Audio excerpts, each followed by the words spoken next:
Voilà. Donc, bonjour mesdames, messieurs, chers compatriotes, chers amis du Sénégal. Donc c'est un plaisir qu'on se retrouve pour parler du Sénégal.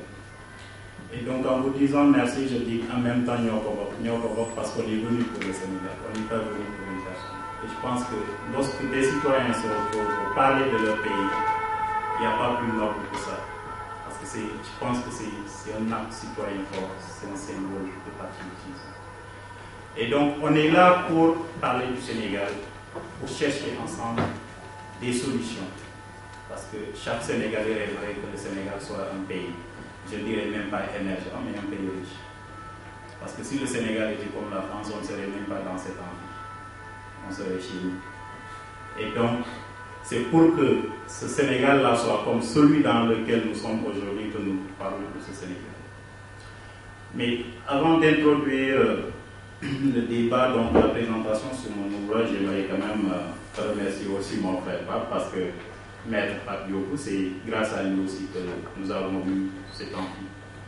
Il est étudiant, donc c'est un futur avocat au barreau de Paris. Et donc, c'est lui que j'avais plutôt approché pour qu'il puisse nous cette sorte. Et donc, vous savez, comme on le dit toujours, dans une nation, chaque citoyen a une mission à accomplir. Et il incombe donc à chaque citoyen de savoir, de voir s'il faut trahir cette mission ou s'il faut l'accomplir. Et je crois que c'est ça le vrai débat aujourd'hui au Sénégal. Est-ce que chaque citoyen sénégalais est en train d'accomplir sa mission? Et donc, moi je me dis que je suis en train d'accomplir la mienne. Et comment? Par la plume. Et cette plume-là, c'est ça mon coup de poing. Cette plume-là, c'est ça aussi ma bouche, ma parole. Cette plume-là aussi, c'est peut-être le porte-parole de certains citoyens que j'appellerais peut-être le Sénégalais d'en bas d'où je viens. Parce que je viens de très loin. Et si je suis arrivé là, si Dieu m'a donné peut-être un temps soit peu, soyons, voilà, la matière grise de pouvoir écrire quelque chose, je pense que je dois défendre ce Sénégal-là. Pour moi, ce Sénégal réel, c'est ce Sénégal d'en bas d'où je viens. Et donc, j'avais publié en 2006, en décembre 2006, un premier ouvrage où j'essayais d'analyser le rapport du Sénégalais avec l'argent. Parce qu'il y a une phrase très célèbre au Sénégal. Et donc, partant de là, j'ai voulu d'abord faire l'analyse, le rapport du citoyen sénégalais avec l'argent, pour arriver maintenant à l'analyse du contexte dans lequel se plaçait le Sénégal depuis l'alternance. Et un camarade me disait, mais Toumani, tu aurais pu approfondir l'analyse, pourquoi tu n'as pas touché tel domaine, pourquoi tu n'as pas touché tel autre. Je lui disais que le livre c'est comme un enfant. Vous l'écrivez, je lui dis, quand je publie un livre, dès la sortie, ce n'est plus mon livre. Parce qu'il peut servir en Sénégalais, en Français, en Ivoirien, ou toute une société. Ne serait-ce que même une parole dans ce livre pourrait peut-être modifier la vie d'une personne, pourrait peut-être modifier la vie d'une nation ou d'une société. Et récemment, quand je faisais un débat avec Souleymane Jules Diop, il me disait, mais Toumani, il y a un point seulement où je ne suis pas d'accord, parce que quand tu parlais des Casamancés, tu dis que les Casamancés sont après tout victimes d'eux-mêmes. Je lui disais, bah très bien. Heureusement que vous n'êtes pas d'accord. Et si vous n'êtes pas d'accord, c'est maintenant que ça donne de l'importance à mon livre. Parce que si je dois écrire un livre que tout le monde doit apprécier, ce n'est pas la peine. Ça veut dire que c'est déjà connu ce que j'ai écrit. Et puis il ne sert à rien de se répéter. Et donc j'écris un livre où tout le monde n'est pas censé adhérer. Et donc j'écris pour proposer, en tout cas pour stimuler un dialogue. Et c'est l'objet donc de ce second ouvrage qui porte sur les politiques publiques et l'engagement politique. J'ai abordé cet ouvrage sur 9 chapitres. Le premier chapitre porte sur les valeurs, parce qu'il fallait commencer par ça. Il porte sur les valeurs parce que j'ai l'impression que le Sénégalais ne se reconnaît plus. Il ne se reconnaît plus dans son propre pays où il est né. Mais il ne reconnaît plus aussi le Sénégal, son propre pays. Et pourquoi cette situation? C'est parce qu'aujourd'hui, il y a une maladie qui est en train qui a déjà peut-être fait des ravages au niveau du paysage politique, mais qui touche aussi, parce que cette maladie-là, elle est contagieuse, elle touche aussi aujourd'hui la société sénégalaise. C'est la maladie du profit. On oublie quelque part l'intérêt collectif. Et aujourd'hui, s'il y a ce cafouillage-là au sein de l'appareil gouvernemental, c'est parce que tout simplement ces gens-là sont atteints de maladie de profit. Il suffit de faire un chantage pour être ministre. Il suffit de faire un chantage pour être nommé à une responsabilité de l'État. Or, être nommé à une responsabilité de l'État, tu pourras réclamer des compétences, réclame d'abord un civisme patriotique. Et donc, j'ai abordé ce chapitre pour interroger et pour demander aux Sénégalais de se dialoguer avec soi-même pour voir quelles sont les valeurs qu'ils doivent porter pour un Sénégal prospère et émergent. Le chapitre 2 porte sur la crise sénégalaise de la scolaire. Nous le savons tous, le Sénégal est malade. L'école sénégalaise est malade. Maintenant, comment la soigner? C'est ça le problème. Elle est déjà malade, mais nous devons lui éviter le cancer. Parce qu'il risque d'avoir le cancer. Et nous devons lui éviter cela. Ce n'est pas en multipliant les ministères que le Sénégal là va que l'école sénégalaise, la crise de l'école sénégalaise va se résoudre.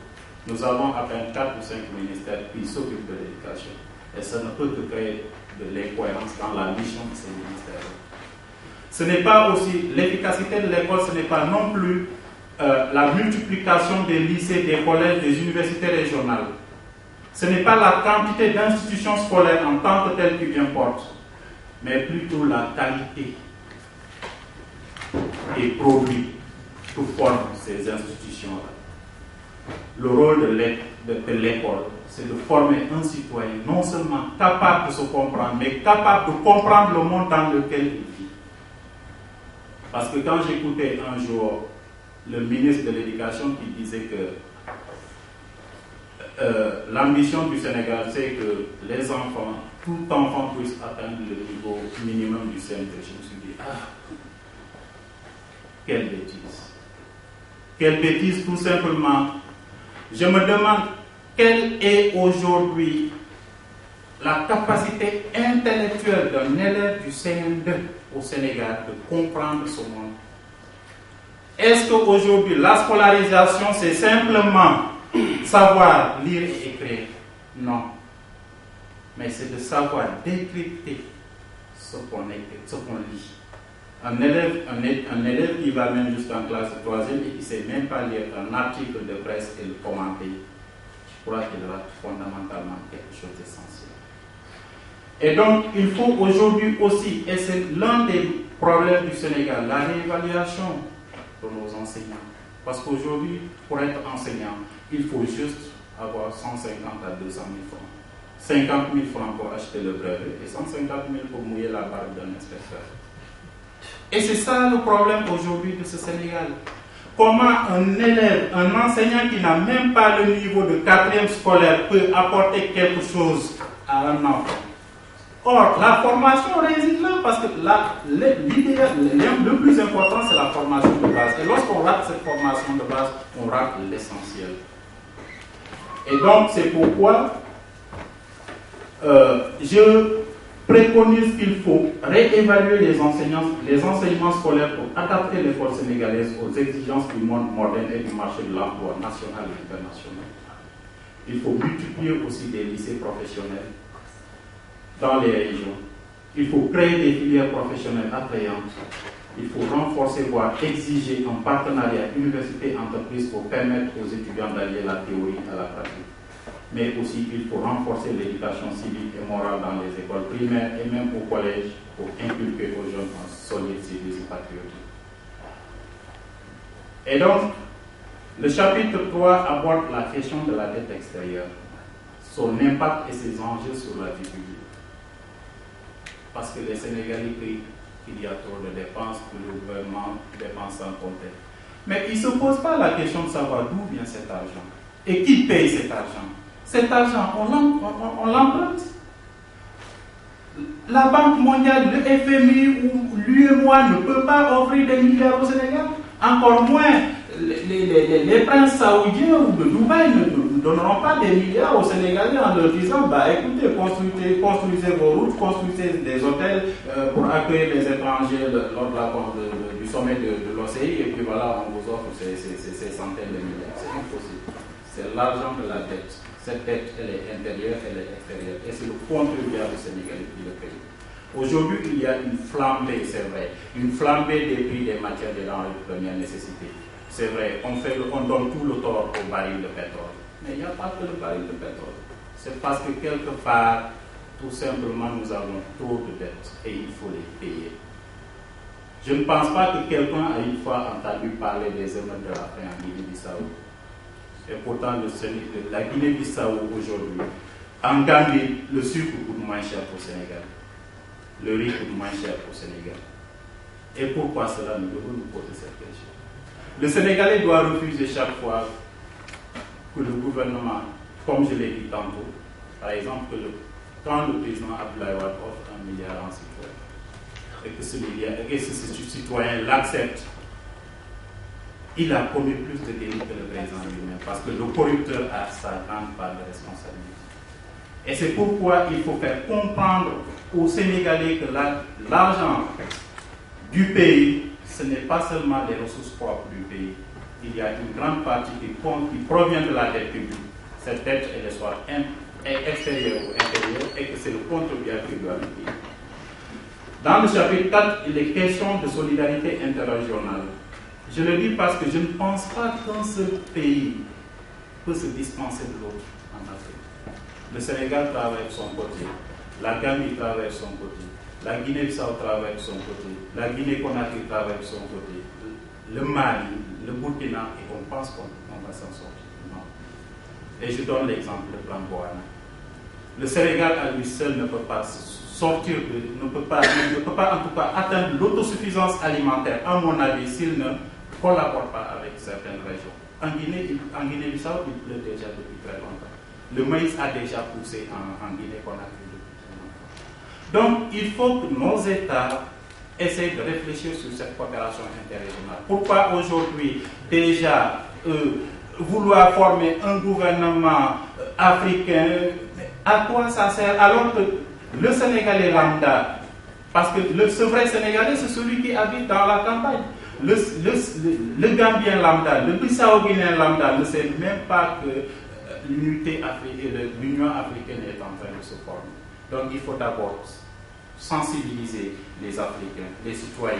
Il faut d'abord, en tout cas, leur expliquer les enjeux de cette union-là pour que le Gambien qui voyage, le Bissau-Guinéen qui voyage et qui traverse la Gambie n'ait pas de soucis. Alors qu'aujourd'hui, lorsque vous quittez Sao Domingo à 15 km de Ziguinchor pour aller à Dakar, ce que vous payez seulement au niveau des postes frontières coûte beaucoup plus cher que votre propre billet. Et donc le travail doit commencer par ça. L'Union européenne a commencé avec 3 pays, aujourd'hui elle est à 27. Pourquoi se presser sur la formation du gouvernement africain, se réunir dans les hôtels méridiens, faire des conférences, alors que ces conférences-là, il y a le Sénégalais lambda qui n'a même pas de radio pour pouvoir vous écouter. Il n'a même pas de télévision pour vous voir. Et donc, il y a un travail de base sur lequel il faut d'abord commencer avant peut-être de la formation de ce gouvernement. Parce que le risque serait que si jamais on forme le gouvernement africain et que ça ne marche pas, ce sera le chaos total. Parce que l'Union africaine sera compromise pour le vote. Le chapitre 5, je l'ai abordé dans le cadre de la parité homme-femme. La femme sénégalaise, on la reconnaît, elle est très entreprenante, elle est courageuse. Mais aussi en même temps, aujourd'hui, durant les élections présidentielles, on a voté une loi qui instaure la parité homme-femme. C'est très bien. Parce que l'homme et la femme, c'est kiff-kiff, 50-50 pour moi. Et en plus, la femme encore, ce sont nos mères, ce sont nos sœurs, ce sont nos épouses. Et lorsqu'il y a généralement même un tout petit conflit, la femme joue beaucoup plus le rôle de stabilisateur que l'homme. Et lorsque nous regardons aujourd'hui la crise semi-socio-politique qui prévaut au Sénégal. La femme a plutôt les mêmes propres. Au Sénégal, ce sont les hommes qui se salissent les mains, pas les femmes. Est-ce que cela suffit donc pour instaurer la parité homme-femme? Je suis d'accord pour la parité homme-femme, mais à condition de promouvoir les ressources féminines. Parce qu'aujourd'hui, nous n'avons pas un taux d'intellectuels au niveau de la classe féminine qui puisse aujourd'hui permettre cette parité. Et donc, il faut commencer par là. Et dans ce chapitre aussi, j'ai abordé le recrutement massif des jeunes femmes au sein de l'armée. Tout cela parce que tout simplement, on veut donner cette image de la parité homme-femme. Mais quel est l'objectif d'une armée? Quel résultat demande-t-on à l'armée? C'est l'efficacité. Alors, il faut donc préparer aussi ces femmes-là à pouvoir assumer certaines responsabilités. Je ne pense pas qu'une fille qui est née à Dakar, qui a grandi à Dakar, qui n'est jamais sortie de Dakar, un jour, il est génie et vous lui donnez une arme un jour, vous lui dites allez combattre les rebelles du MFDC en Casamance. Donc, ne serait-ce qu'il faut un travail psychologique qu'il faut d'abord apporter. Ne précipitons pas les choses. Parce qu'aujourd'hui, si nous avons dans un bataillon de 1000 hommes, si nous avons 500 femmes, 500 hommes, je ne suis pas sûr que ce bataillon-là puisse avoir la même efficacité s'il avait peut-être 800 hommes et 200 femmes. Et c'est pourquoi je disais dans ce passage qu'il faut aller petit à petit, ne jamais précipiter les choses. Dans le chapitre 6, je reviens sur le conflit idéologique entre Wade et Idrissa Seck. Je ne pouvais pas m'empêcher d'aborder ce chapitre parce que quand le président de la République monte sur le plateau de la télévision nationale pour dire qu'Idrissa Seck a volé de l'argent, c'est de l'argent du Sénégal. Il faut que ça se vérifie. Et ce que je demande dans ce chapitre, c'est tout simplement que la lumière soit faite. Si Idrissa Seck a réellement volé, alors qu'il paye. Qu'il paye très cher pour qu'il comprenne qu'on ne joue pas avec l'argent du contribuable. Et si il est blanchi, alors que le président de la République ait le courage aussi de dire au peuple sénégalais, pardonnez-moi, j'ai menti. Parce que c'est quand même un thème qui a fait créer la chronique au Sénégal depuis plus de 3 ans. Et je pense que ça a donné la nausée aux Sénégalais aujourd'hui. Et les Sénégalais ont besoin de la vérité sur ce point. Le chapitre 7 apporte quelques réflexions sur les politiques de croissance susceptibles d'irriguer tant les tissus économiques locaux et nationaux. Donc, j'ai abordé dans ce chapitre la politique de croissance. Donc, il est bon de savoir en effet que la croissance viable passe par l'optimisation d'une politique budgétaire. Et lorsqu'on voit aujourd'hui ce qui se passe au Sénégal, le dérapage budgétaire qu'il y a, on se dit qu'on ne peut pas, ce gouvernement ne peut pas s'en sortir. Pour exemple, on alloue environ 42% du budget à l'éducation nationale. Le gouvernement s'en vante. Et au même moment, l'école traverse la plus grande crise. Ça veut dire qu'il n'y a pas eu de réflexion fondamentale sur la budgétisation de nos fonds. Parce que lorsqu'on vote un budget, il faudrait qu'il y ait, non seulement on doit savoir miser sur les priorités, mais il faut qu'il y ait un réel retour sur investissement. Ce qui n'est pas le cas, ne serait-ce qu'en prenant l'exemple des 40% du budget alloué à l'éducation. Il y a aussi la politique fiscale. Aujourd'hui, l'agriculture va mal. Si l'agriculture va mal, il y a forcément un manque à gagner fiscal. Quand vous allez dans les campagnes, vous demandez aux Sénégalais de payer les impôts, ils vous disent non, on ne paye pas. Parce que, il manque d'informations, de sensibilisation sur les enjeux fiscaux. Le Sénégalais lambda qui vit dans une lointaine contrée du Sénégal n'est même pas en mesure de comprendre que le citoyen a une obligation de payer l'impôt. Mais en même temps, je donne aussi raison à ceux qui, même s'ils le savent, refusent. Parce que entre le pouvoir et le citoyen et le peuple, c'est du commandement. Pour que le citoyen paye l'impôt, il faudrait au préalable que le peuple assure les services vitaux à l'endroit de son peuple. Donc, s'agissant de la politique de décentralisation aussi, je l'ai évoqué dans cette partie, et je me dis aussi que le vrai problème de notre politique de décentralisation, c'est qu'il y a une très faible capacité de gestion des collectivités locales liée au manque d'initiatives et de programmes de développement adaptés à chaque région.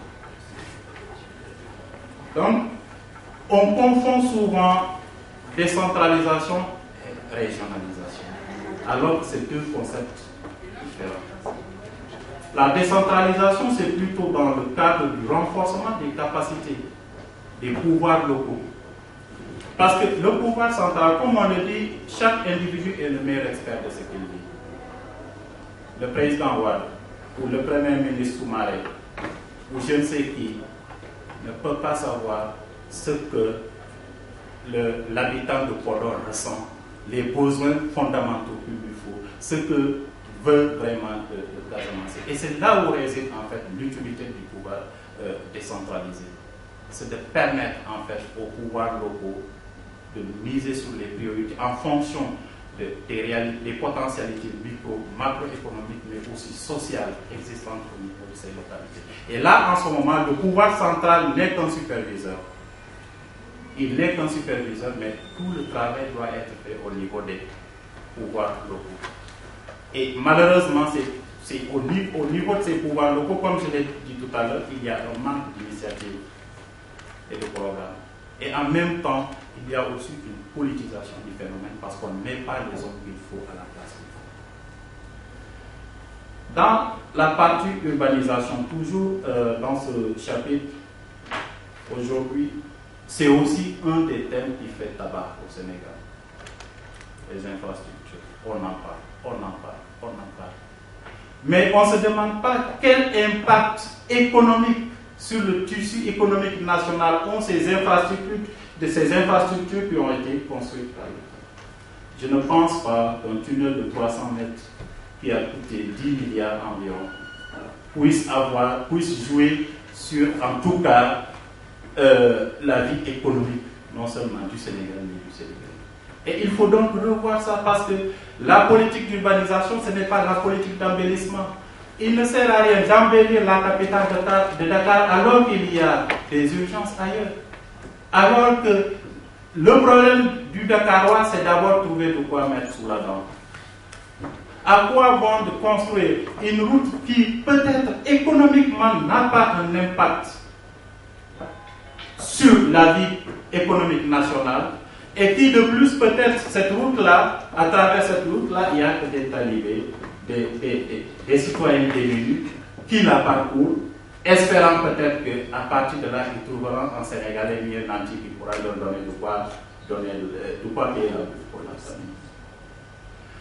Et donc, j'ai aussi abordé le problème de la réforme du secteur public des entreprises nationales, parce que c'est là aussi le problème fondamental. On est en train de tout vendre. Et qu'est-ce qui restera au Sénégal? Si on vend les ICS, on vend la Sénélec, on vend la Société africaine de raffinage, on vend la Sonatel. Qu'est-ce qui va nous rester? Le Sénégal restera si tout simplement il faut qu'il vite. Et donc, je pense que la priorité, ce n'est pas de vendre, mais la priorité, c'est de libérer, la solution, c'est de libérer le capital de ces entreprises nationales pour que le Sénégal puisse au moins garder le pouvoir de contrôle sur ces entreprises.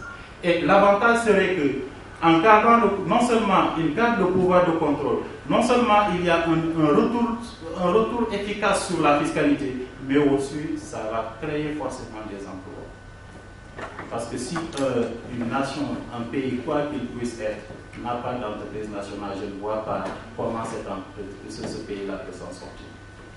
Enfin, le chapitre 9 fait l'objet d'une analyse prospective que j'ai essayé de baliser sur quelques pistes pour en contribuer à la moralisation de la politique et de la fonction publique. Mais aussi et surtout, il est aussi question dans ce chapitre de réflexion sur les stratégies de planification économique. J'ai aussi, dans ce livre, à la fin du livre, adressé une correspondance aux citoyens sénégalais. Cette correspondance, je pense qu'à travers cette correspondance, chaque citoyen sénégalais doit pouvoir s'y reconnaître. Donc, et comme je l'ai fait au niveau du premier chapitre, en posant le débat sur les valeurs des Sénégalais, j'ai aussi, cette correspondance aussi, je demande tout simplement à chaque citoyen de dialoguer, de revoir un peu son identité pour créer une autre citoyenneté, une nouvelle citoyenneté qui s'intéresserait beaucoup plus de l'intérêt collectif que de l'intérêt personnel.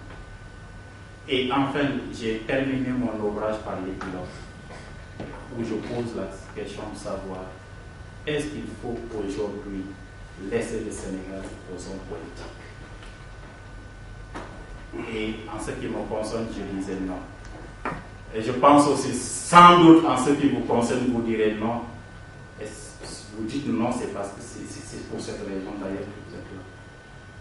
Le vrai pouvoir, c'est le pouvoir du peuple. C'est le pouvoir du réel. Et il faudrait qu'on puisse avoir une société aujourd'hui capable d'influer sur ce pouvoir politique, qu'on puisse avoir une société capable d'évaluer nos politiques publiques et de juger enfin ce que nous avons mis en œuvre la nation sénégalaise. Et donc, pour terminer cet ouvrage, la présentation de cet ouvrage, je vais vous lire une citation que j'aime bien et que j'ai mise à la fin de mon ouvrage.